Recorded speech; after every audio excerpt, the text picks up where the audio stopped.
Welcome to our series, The Battle for Public Education in the 21st Century. I'm Ken Yale, education correspondent for Flashpoints on Pacifica Radio. Yeah, feel this from the bottom of my heart, y'all. Truly inspired. Here we go, come on, look, yo, just teaching to the test. Forced by the feds, or they losing that check. Too many children left behind by this corporate assembly line. How they privatize education is a human right, and their kids gonna be fine. They send them to private schools, while ours get sent to prison or given a job serving fast food. Cash food. Today's show is entitled Criminalizing Our Children. The last program examined the key narratives and features of the corporate education agenda. Today we'll explore how the punitive policies that are often part of that agenda are criminalizing young people and increasingly pushing them out of schools and into confinement. This is David Mohammed, Director of National Justice Programs at the National Council on Crime and Delinquency. He's speaking to educators and community activists at an Oakland Summit on Youth Justice and Education. We gather here today because we have a crisis. Far too many of our young people have challenges in school, face unfair disciplinary practices in school, are dropping out of school, are being kicked out of school, being pushed out of school, and find themselves in the juvenile justice system. We have here and across the country what has been known as the school-to-prison pipeline. In juvenile hall here, there's a high percentage, reaching up to 40% of the young people who have been identified as having special needs. Young people who have fallen through the cracks earlier on in elementary school and middle school, and some found or did not find their way into high school. Far too many young people who reach the juvenile justice system never finish high school and certainly don't go on to college. There was a study several years ago that said amongst adult inmates in California, of their various characteristics that they have in common, race and poverty and neighborhood, that the one common factor they have more than anything else was poor academic achievement. We also have a crisis of racial and ethnic disparities. Even though the county is only 13% black in population, more than half of all the young people in the juvenile justice system in the county are black. We have a crisis. So we gather here today to dismantle the school-to-prison pipeline. We gather here today to build a jail-to-college pipeline, a juvenile facility-to-college pipeline. We want to make it so it's more likely that a young system-involved young person goes to college than to a state prison. Dr. Monique Morris is a social justice scholar, a college professor, and the co-founder of the National Black Women's Justice Institute. In the fall, she'll be publishing a new book entitled Push Out that focuses on the ways African American girls are punished and criminalized in schools. I asked her to describe some of the social and economic context for many black students as they come into the schools. I'm appreciating that you want to start there because oftentimes we talk about what's happening in schools as if they're really just this isolated space. What happens in communities and on the way to school impacts what happens in school, and what happens in school impacts what happens after school and beyond. There has been progress. There's been an increase in the number and percentage of Black Americans who now have graduated from high school since 1970 and have graduated from college since 1970. The dropout rate is actually decreasing among Black Americans. There are more kids who are participating in honors courses, more Black kids who are applying to college, taking the SAT, engaging as productive and high-performing students. It's important to know that because when we have conversations about all that's wrong with the school system, we tend to forget about all the ways in which our children are achieving, and our teachers are doing tremendous work, and forget to celebrate them for those accomplishments. That said, we continue to see disparities with respect to outcomes on standardized tests between Black students and other students. We continue to see increased rates of suspensions and expulsions among Black students. The use of exclusionary discipline has increased and has presented a particular learning space for Black students and other students, but it disproportionately affects Black and Latino students. If we're criminalizing them in those spaces and really not thinking about its impact on their lives when they leave school, then we're fooling ourselves if we think that we're doing something productive. the student identity of Black youth is not understood well. So we have these very limited presentations of Black students learning, right? Either they are poor performing students, or they're disruptive in class, or they're sort of silent and really high achieving, right?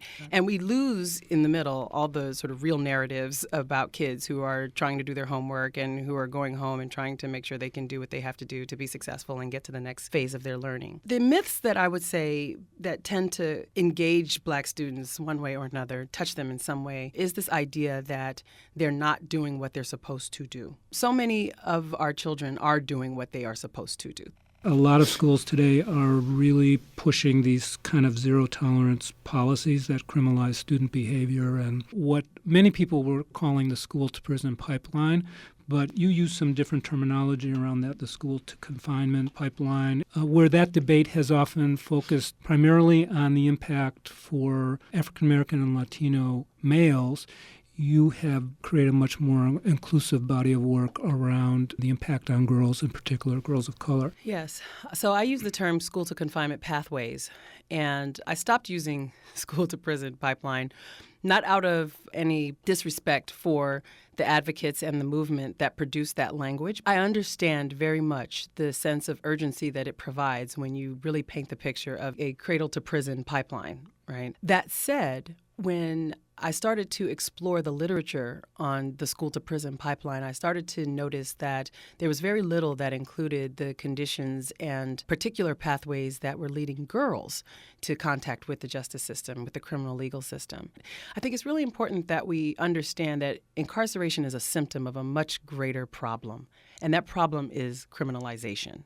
And that when we broaden our lens to explore not just who's landing in prison, but looking at the full body of people who are affected by criminalization, in contact with the criminal legal system, and really looking at the multiple forms of confinement that exist in our society, that we're able to really begin to see the reach of this system. For girls, there's not necessarily the same trajectory of involvement with the justice system that you see for boys. What we are not seeing necessarily are the ways in which some of these school-based policies and practices marginalize girls to an extent that they either leave school, are pushed out of school, and not necessarily arrested on campus and taken to a detention center or arrested on campus and physically removed by a law enforcement officer.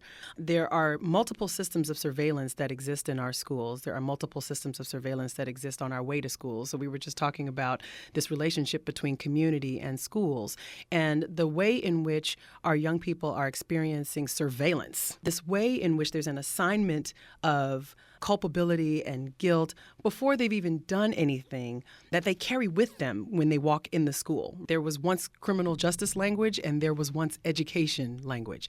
And now we sort of have this, even the use of the term zero tolerance is a very criminal justice term, right? And the way that we think about how we engage with young people has now been so affected by dominant punitive lens that sometimes it keeps us from seeing the promise of young people and the very basic idea that young people can change and young people grow and young people make mistakes. There should be some way for young people to learn from their mistakes as opposed to really engaging them with punishment. But too often the narrative that is assigned to our young people is one of discipline. These kids need discipline, right? What is their way of understanding this that is not incorporated in our current ways of responding to their conflict? And so all we've been doing for the last 20 years is teaching young people how to deal with conflict through discipline and punishment. Let's break for a moment to consider how this punishment paradigm is impacting undocumented students. This is George Galvis, Executive Director of Communities United for Restorative Youth Justice. In particular for our relatives who, because of their so-called legal status in this country, they are particularly vulnerable. In general, as a society, we've become less willing to let mistakes that children make become opportunities for learning and growth and healing, and more about opportunities to lock up and punish and shame. This is particularly true, and the threshold is even lower for young people whose documentation in this country is questioned. Too many young people I'm working with for behaviors that would be just considered a part of growth for any normal teenager, and some of the mistakes that they make are being criminalized and losing any hope or opportunity to ever become legal residents in this country. Now we return to Dr. Monique Morris. I asked her whether there are some unique pathways to confinement for African American and Latino girls. There is a strong linkage between a history of sexual victimization and a condition of confinement. There are also some interesting ways in which girls of color are pushed out of classrooms. I have collected over 50 narratives in the last 2 years that explore this question of what it is about the classroom and what it is about the expression of Black femininity in particular that leads decision makers to feel that they are breaking the law or they are somehow being defiant or somehow being unruly in a way that warrants their removal from school or from class. And often it's wrapped up in this nebulous idea of them portraying an attitude that no one ever really defines clearly, but they have an attitude problem. And it's their attitude problem and their expression of that that renders them vulnerable to punishment. And sometimes it's just for asking a question. So again, ultimately, we're not really seeing what young people are bringing to their learning spaces. We're really caught up in dynamics around who's in charge and control rather than thinking about what they are saying when they say it. There's obviously the barrier of feeling that there are certain accountability measures that need to be in place with respect to standardized tests. But our young people are much smarter and capable than our test scores show. If you're consistently getting back tests that tell you that you're not performing where your other counterparts are performing, then what do you begin to believe about your own capabilities, right? Mm-hmm. Especially if you know that you can be a critical thinker or you know that you're a magical musician, right? You know you've got this tremendous talent, and yet there's no test that gives you an ability to say, yes, I can do this and I do this really well. Ultimately, I believe education is supposed to be about providing individuals with tools for engaging in their lives with dignity.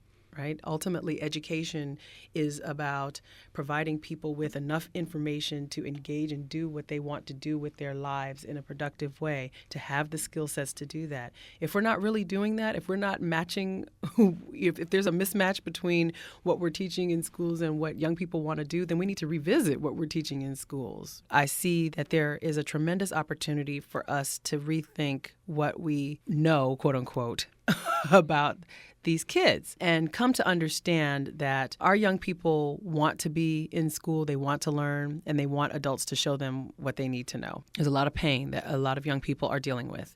And this inability for us to respond to their pain is what ultimately allows it to fester and for it to inform their own harmful acts. Let's reflect more on this as we hear a performance by Molly Rayner and Dante Clark.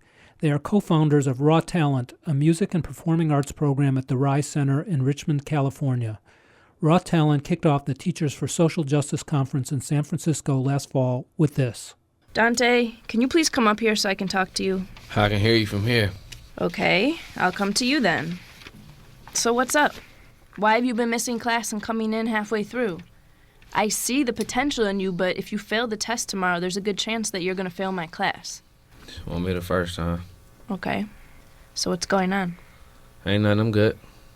You don't seem good. You don't seem like you care anymore. What's there to care about? Well, college. That's the way you're gonna succeed. College? Where I'm from, we don't make it to college. But we're trying to change that by getting you on a college track. Right now, I ain't really worried about school, you feel me? I got a lot of stuff to take care of at the house, and I gotta do what I gotta do. Dante, you're never going to get yourself out of this position if you don't take responsibility and accountability for your own life. You're making choices that are setting yourself up for failure. Choices? Yeah. I'm making choices. Yeah. So I chose to be raised in the projects. I chose for my pops to go to jail. I chose for my mom to have all of these kids and not taking care of her responsibility. I chose to have all of these brothers and sisters. I chose not to have no job, all of that stuff. I got to do what I got to do, you feel me? Where I come from, jobs is not getting offered to people like me, and people next door is getting killed, you feel me? So I got to do what I got to do. I'm not worried about no tests right now. I'm not worried about no grades and no school or none of that. I'm trying to make it to the next day. College is 4 or 5 years down the road, you feel me? I'm trying to get home tonight. So I ain't really tripping about no tests. It sounds like you are going through a lot. And I'm really sorry to hear that. So how about this? How about I extend the test for you until next Friday, so you have an extra week to study. You ain't hear nothing I just said, huh? No, I did. I'm trying to help you. All right, lady. Thanks. Thanks for your consideration. Thanks. I really appreciate that. Next Friday? Yeah. Oh, okay. Hopefully I'll make it past tomorrow. Now back to Dr. Monique Morris. I think a lot of what we need to do is to really explore what we're asking young people and what we're not asking young people, because ultimately we're forming these ideas and these constructs around student learning and student identities based upon what we think is really happening rather than engaging them in a co-construction of their own narrative, right? Inviting them to offer their own stories and tell us the things that they want to see in schools and the kinds of learning environments that would be most conducive to their learning and their learning styles. So there is, sort of a very limited way in which we understand students, particularly Black girls who have a history of criminal legal system involvement, but also boys, right? And the way in which those two populations intersect with each other. A third space, obviously, is around the kids who are just really extra invisible, and those are, transgender kids and youth who are questioning in gender identity and expression, and the limited way that we engage them even in our narratives around how schools perform and how schools engage and ultimately create an inclusive learning environment that will allow our young people to grow. Most of our schools have a set curriculum, and it's ultimately about standardization. We need to redefine, I think, how we're understanding what standards are, right? Whose standards? What are young people really needing? That's where this anti-oppression work really comes into play. Building in a learning environment where there's a dignity and respect that takes place in the classroom. There's a very clear articulation of what those expectations are. Those expectations are co-constructed. There are systems of accountability put forth in the classroom and in the schools where young people themselves will take on leadership roles in the school, where young people themselves will partner with adults to hold their own community accountable for some of these actions. We're seeing these new cultures being established in many different spaces. I've seen them throughout the country, some of them in restorative practice, but also some of them just in new visions for how we want to engage young learners, right?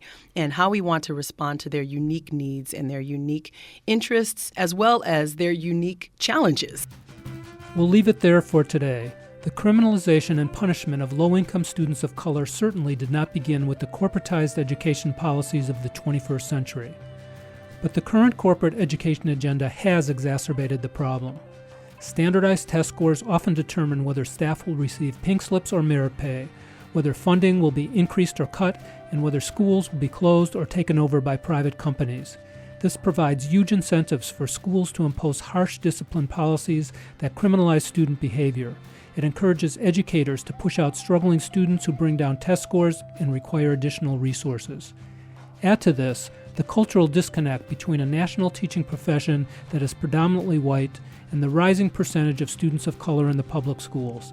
Then mix in the infusion of teachers from corporatized programs like Teach for America who get minimal training in cultural competency. All of us, including well-intentioned teachers, carry internalized biases, often unconscious, that can cause us to misinterpret behavior based on cultural cues we don't understand well. This is all fuel for the school-to-prison and school-to-confinement pipelines. It is especially oppressive for students, families, and communities of color. Yet another urgent reason why the movement for transformative, liberatory, social justice education is so critical. Our next show dives more deeply into the impact of the corporate education agenda on schools, communities, and educators. Many thanks to today's guests for sharing their insights and wisdom. David Mohammed, Monique Morris, George Galbis, and Raw Talent co-founders Molly Rayner and Dante Clark. Check out the Flashpoints website at flashpoints.net to hear all the programs and the full interviews used to make them. For Flashpoints on Pacifica Radio, I'm Ken Yale. The executive producer of Flashpoints is Dennis Bernstein. Technical director is Mike Biggz.